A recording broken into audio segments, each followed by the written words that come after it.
$50 million. That is what Netflix's founders reportedly asked for the whole company in 2000. Blockbuster turned it down. By most accounts, there was laughter as the Netflix team left the room. What was the cost of that moment? September 2010, Blockbuster files for Chapter 11 bankruptcy, listing roughly $900 million in debt. Thousands of store locations close permanently. Jobs vanish across tens of thousands of positions. The company that once dictated how America watched movies stops functioning as an enterprise. By 2024, Netflix carries a market capitalization above $300 billion, roughly 6,000 times the price of that 2000 offer. But the forensic question is not whether Blockbuster made a mistake.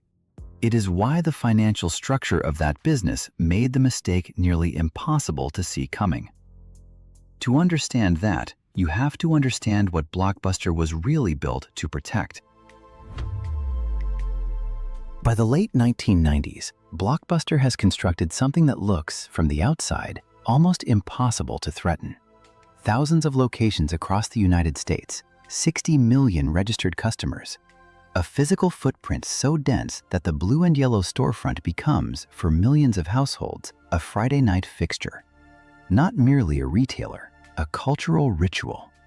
Families browsing aisles, children negotiating titles, the particular weight of a plastic case chosen from a wall of options. Blockbuster has not simply captured market share. It has embedded itself into the architecture of leisure. The founding logic was precise. Centralize inventory, concentrate locations, and eliminate the inconsistency of independent rental shops. The model works. Economically, operationally, culturally, it works. Meanwhile, in 1998, Reed Hastings and Mark Randolph launch a DVD by mail subscription service with a narrower ambition. Their early customer base is modest: frustrated early adopters, households underserved by local store selection, consumers who resent the friction of due dates. The asymmetry in 2000 is stark. Netflix is a cash-burning startup. Blockbuster is an institution with 60 million customers. On paper, the power differential is total. But embedded inside Blockbuster's revenue architecture is a figure that changes the entire analysis. Late fees. Penalties collected when customers return past their due date account for approximately 16% of total revenue by 2000, roughly $800 million annually. A business model requiring customer frustration to remain solvent is not dominant. It is dependent. So why, at the precise peak of Blockbuster's apparent power, did two men from a DVD mail startup request a meeting with its executives? Approximately 9,000 locations. By 2000, Blockbuster operates the largest physical entertainment distribution network in the world. No competitor has come close to replicating it. The infrastructure alone represents a barrier to entry that, from inside the executive structure, looks permanent. This is the condition that produces the laughter. When the Netflix founders present their $50 million ask, Blockbuster's leadership is not operating irrationally.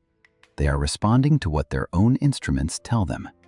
The core customer, the impulse renter, the person who decides on a title 40 minutes before they want to watch it, cannot wait 3 days for a DVD to arrive by mail.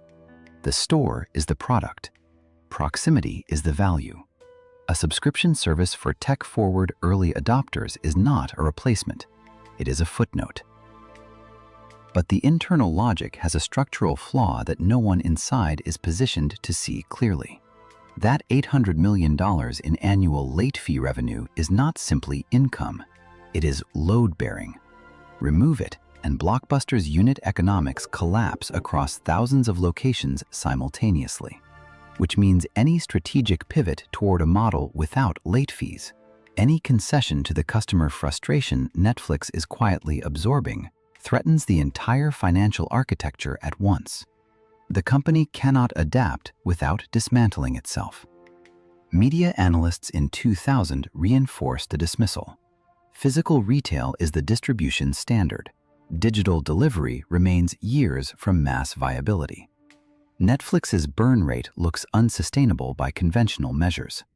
The consensus is unanimous. The institutions agree.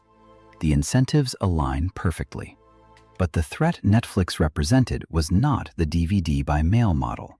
It was something Blockbuster's entire organization was designed not to see, and it was already in motion.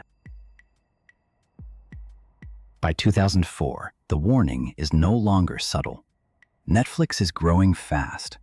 Not because streaming exists, it does not arrive until 2007, but because customers are quietly choosing one simple thing: no late fees.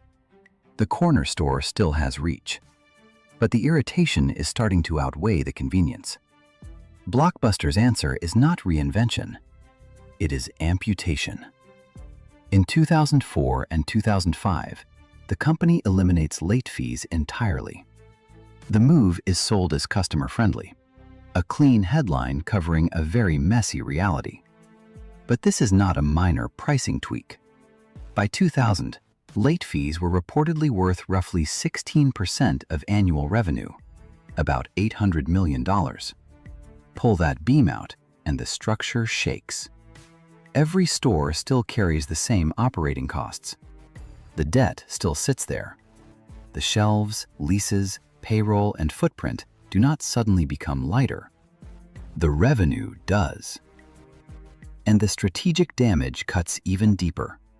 By dropping the fee, Blockbuster validates the very complaint Netflix had been building around since 2000.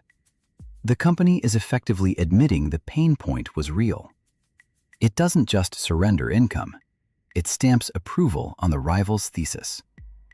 Then comes the counterattack. In 2007, Blockbuster launches Total Access, a hybrid mail and store program that briefly pulls in new subscribers. For a moment, the company finally looks like it sees the battlefield. This is not cosmetic. It is the first move with real competitive logic behind it. The board kills it under cost pressure. That same year, Blockbuster's SEC filing exposes how tight the vice has become. Credit covenant amendments require the company to hit aggressive financial targets across successive covenant periods. At that point, management is no longer steering toward strategy. It is steering toward compliance. By 2008, Blockbuster is not competing for the future. It is bargaining for time.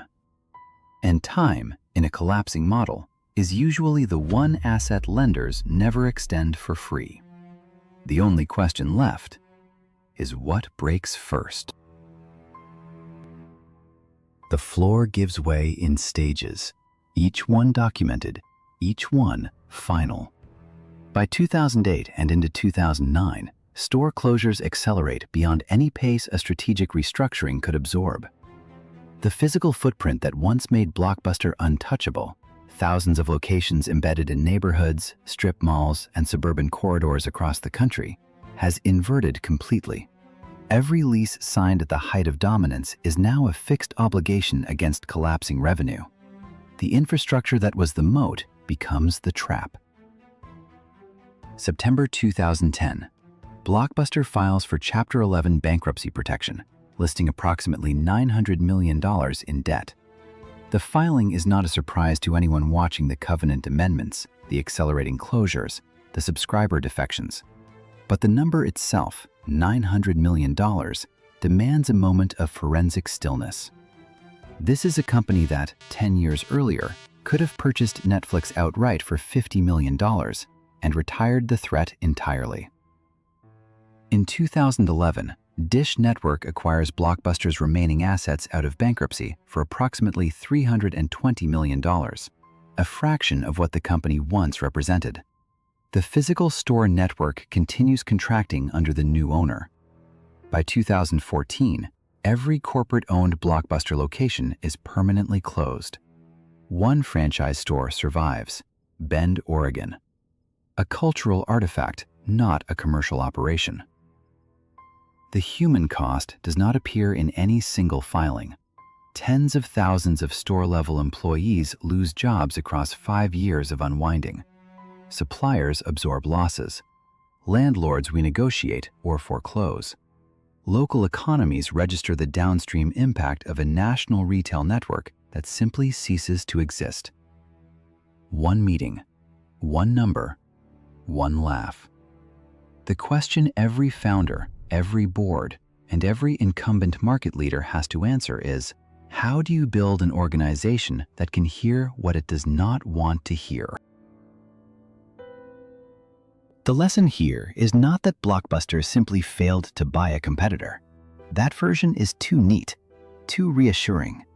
It's the kind of explanation that lets a boardroom blame a missed deal instead of a broken lens. It implies the failure was tactical when it was actually structural. The sharper diagnosis is this: when a revenue stream becomes load-bearing, it stops acting like a metric. It starts acting like a filter. The number no longer measures reality, it bends reality around itself. By 2000, Blockbuster's $800 million in late fees, about 16% of total income, had begun to shape what the company could and could not see. Netflix was not judged on where it might go. It was judged on what Blockbuster would have to give up to take it seriously.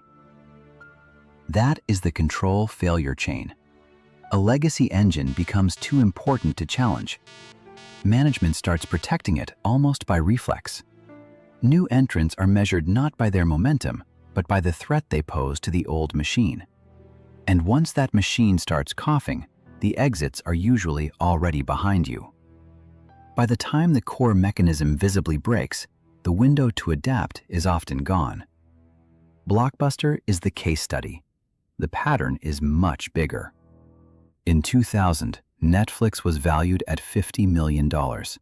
Now it carries a market capitalization above $300 billion. The company that laughed disappeared. The company that was laughed at rewrote the industry. That is not just a bad call. It is strategic blindness with a body count. The distance between those outcomes was one meeting and a decade of consequences. But the forensic question doesn't end with Blockbuster. Netflix is tightening password sharing, pushing ad-supported tiers, and carrying rising content costs. Its own revenue architecture is maturing. Every giant eventually builds a pillar it becomes afraid to touch. So what is Netflix's version of the late fee? And somewhere, in some conference room, is there already a founder being laughed at, the way the future often is, right before it arrives?